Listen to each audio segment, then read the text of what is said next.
Yes, so on the transmissibility, I think what is known so far is that this particular strain, the Andes strain, is probably the only one of the hantaviruses that can be transmitted from human to human.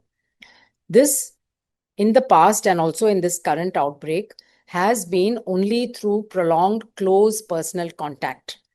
So in this case of the cruise ship, it is people who have been sharing a cabin. It is couples who've been in close, intimate physical contact. One cannot describe it as sexually transmitted. However, the virus has been found in different biological specimens. So it's probably there in the saliva, it's there in the blood.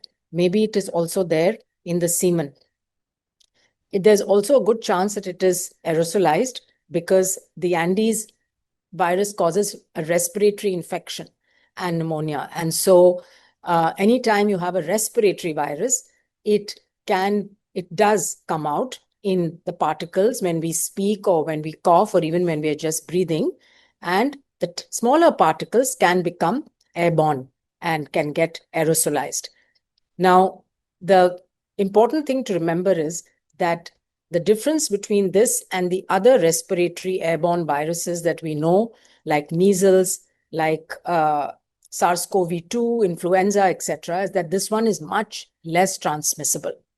And that is why it requires a close physical prolonged contact. It's not casual contact that can transmit it. And therefore, the contact tracing and the steps that are being taken now to isolate people are likely to be very effective, unlike in SARS-CoV-2, where there was asymptomatic transmission, it was very rapid, and you just couldn't find everyone and isolate everyone. I think this virus, it is possible to do that and contain the outbreak.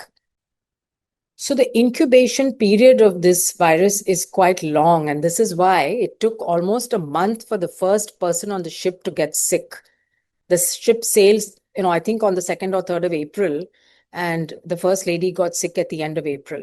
So the incubation period is 6 to 8 weeks, and therefore to be on the safe side, these people will have to be isolated till that time.